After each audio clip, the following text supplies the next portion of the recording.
அன்றாட ஆன்மீகம் நிகழ்ச்சியில் உங்களை சந்திப்பதில் மிக்க மகிழ்ச்சி. உங்கள் அனைவருக்கும் எனது கனிவான பணிவான வணக்கங்கள். மனிதனுடைய வாழ்க்கையில் அவனுடைய வெற்றிக்கு அடிப்படையாக பல விஷயங்கள் தேவைப்படுகின்றன.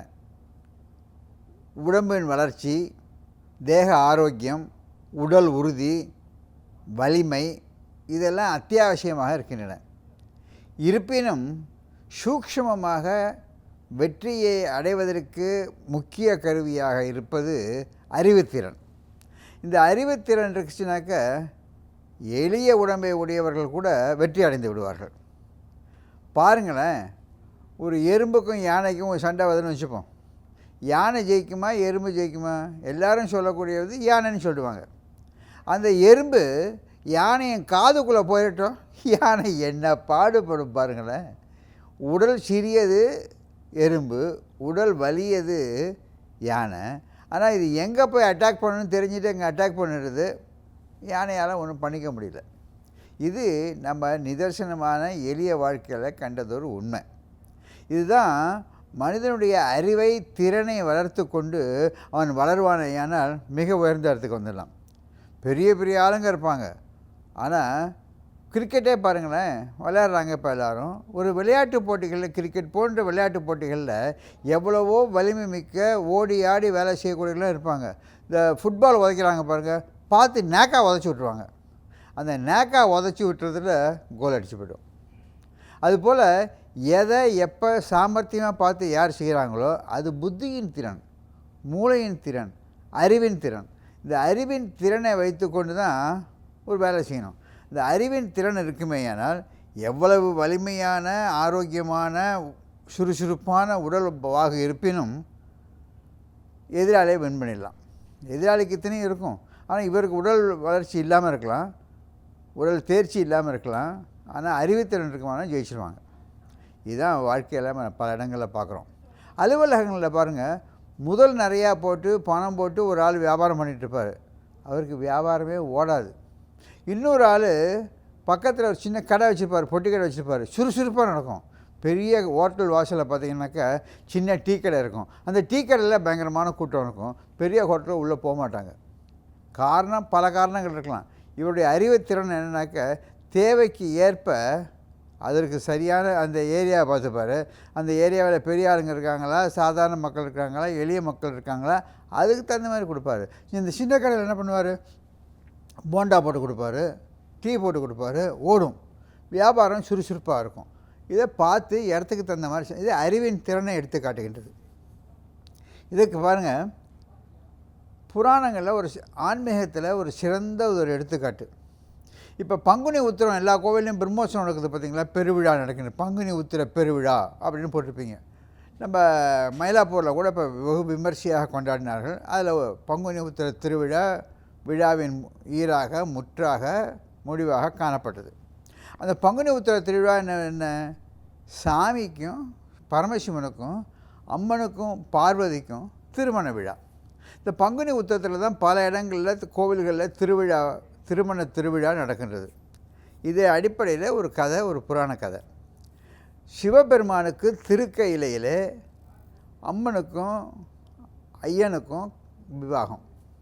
உமையம்மை பார்வதி, சிவபெருமான் பரமசிவன், இவங்களுக்கு திருவிழா. இதுக்கு எப்பேற்பட்ட திருவிழா பாருங்கள். நம்ம வீட்டிலே கல்யாணம் எத்தனை கூட்டம் சேருது. திருக்கையிலை தாங்காத அளவிற்கு கூட்டம் சேர்ந்து விட்டது. விண்ணவர்கள், மன்னவர்கள், அடி உலகத்தில் இருப்பவர்கள் என்று பலரும் சேர்ந்து விட்டார்கள். அந்த கைலைமலை உயர்ந்து வளர்ந்து இருக்கின்ற உலகிலேயே உயர்ந்த கைலை மலை தாழ ஆரம்பித்து விட்டது. கூட்டம் தாங்கலை. ஆள் அவ்வளவு வலிமை மிக்கவர்கள், எவ்வளோ வலிமை உடையவர்கள் பாருங்கள். இதில் வேத விற்பனர்கள் எவ்வளோ பேர் இருக்கிறாங்க. வரங்களை அள்ளி வீசக்கூடிய தேவர்கள் இருக்கின்றார்கள். வரங்கள் பெற்ற அரக்கர்கள் இருக்கின்றார்கள், மனிதர்கள் இருக்கின்றார்கள், முனிவர்கள் இருக்கின்றார்கள். ஆக அந்த கைலை மலையிலேயே இறங்கி விடுகின்றதாம். அது கீழே வந்துகிட்டே இருக்குது. அப்போ உலகம் என்ன ஆகும்? தெற்கு உயர்ந்து கொண்டே போகின்றது. கைலை மலை கீழே வருகின்றது. தெற்கு சமுதிரத்துக்கு மேலே லெவல் மாறி போச்சு பாருங்கள். இந்த சிக்ஸாப் சொல்லுவாங்க, அந்த மாதிரி மேலே ஏறி போச்சு. சிவபெருமான் பார்த்தார், இந்த கூட்டத்திலேருந்து யாரையா ஒருத்தர் அனுப்பணும். யார் அனுப்புவதுன்னு பார்த்தாரு, அகத்திய முனிவரை பிடித்தார். இந்த குறுமுனிவன் என்று அழைக்கப்படுகின்ற தமிழ் முனிவனாகிய குறுமுனிவன் தமிழ் முனிவன் அகத்தியனை கருத்து, ஐயா நீ தெற்க போய் இந்த இடத்த கொஞ்சம் சமன்படுத்துங்கிறார். இதில் பாருங்கள், அவர் தேர்ந்தெடுத்தவர் ஒரு குறுமுனிவர், கையளவிற்கு விரல் அளவிற்கு உயரமுடையவராக கருதுவார்கள். அவரை ஏன் தேர்ந்தெடுத்தார்கள்? சிவபெருமானை பற்றி பூசின்ற பொழுது எல்லோரும் சொல்லுவார்கள், எந்நாட்டவருக்கும் இறைவா போற்றி தென்னாட்டு இறைவா போற்றின்னு குறள், தென்னாட்டு சிவனையை போற்றி என்பார்கள். தென்னாட்டு சிவன் அவன் பார்த்தாரு, தென்னாட்டை விட்டு கொடுத்துடக்கூடாதுங்கிறதாக இங்கேருந்து அகத்திய முனிவர் அனுப்பிச்சார். ஏன் அகத்திய முனிவர் என்றால், தமிழ் படித்தவன், தமிழ் புலவன், தமிழ் கற்றவன், தமிழை வளர்க்கின்றவன். தமிழுக்கு அவ்வளவு அறிவு திறமை அதிகம். ஆகவே தான் தமிழர்களாகிய நாம் பெருமைப்படுகின்ற அளவிற்கு தமிழ் படித்த தமிழ் வளர்க்கின்ற அகத்தியனை அழைத்து தெற்கு அதை சமன்படுத்து, பூமியை சமன்படுத்துன்னு அனுப்பிச்சார். இதில் பார்த்தீங்களா, இவ்வளவு படிச்சிருக்கிறாங்க, வேத விற்பனர்கள்லாம் இருக்காங்க, பிரம்மா இருக்கார், விஷ்ணு இருக்கார், இவங்கெல்லாம் இருக்காங்க. யாரோ அங்கே இருக்கிறச்ச ஒன்றும் சமாளிக்க முடியல, அவங்கள யாரையும் பிடிக்கல. சிவபெருமான் தேர்ந்தெடுத்தது அகத்திய முனிவரை, தமிழ் முனிவனை. அவனை அனுப்பிச்சு தெற்க போப்பா, லெவலை சரி பண்ணும்பார். ஆனாக்கா அந்த அளவுக்கு உடல்வாக இல்லை, கட்டை விரல் அளவிற்கு உயரமுடைய குறுமுனிவன் அவனை அனுப்பிச்சாரான். ஏன்னா அறிவுத்திறன் உண்டு, தமிழுக்கே ஒரு சிறப்பானது, நுண்ணியமான அறிவுடையவர்கள் தமிழர்கள்.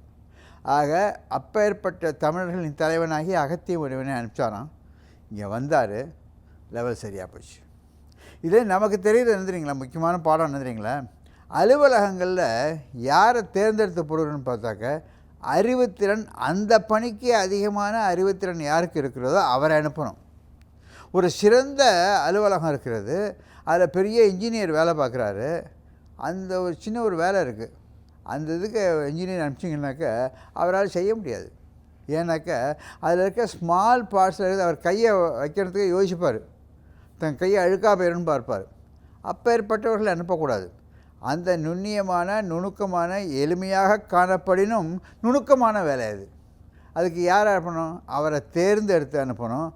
அதே போல தான் சிவபெருமான் அகத்திய முனிவரை, தமிழ் படித்த அகத்திய முனிவரை, அறிவின் திறனுள்ள தமிழை படித்த அகத்திய முனிவனை தெற்கே அனுப்பிச்சார். தெற்க வந்தார், பூமி சமநிலை அடைந்தது. பார்த்திங்களா? இதிலேருந்து சிவபெருமான் இந்த பங்குனி உத்திர கல்யாணத்தில் நமக்கெல்லாம் ஒரு பெரிய பாடத்தை சொல்லி கொடுத்துருக்காரு. எந்த நிலையிலும் சரியாக திறமையுள்ள மனிதரை தேர்ந்தெடுத்து அனுப்பணும். அப்படி அனுப்பிச்சவர் தான் அகத்திய முனிவர். நம்முடைய அலுவலகங்களிலே, வீட்டு வேலைகளிலே அறிவுத்திறன், அந்த பணிக்கு ஏற்ற அறிவுடன் இருக்கணும். அறிவு என்பது ஜென்ரலாக சொல்லிடலாம், ஆனால் அந்த பணிக்கு தேவையான ஒரு அறிவுத்திறனை உடையவரை தேர்ந்தெடுத்து அனுப்பணும். அதுதான் வெற்றிக்கு வழி. பார்த்தீங்களா? பல செய்திகளை பார்ப்போம், மறுமுறை பார்ப்போம்.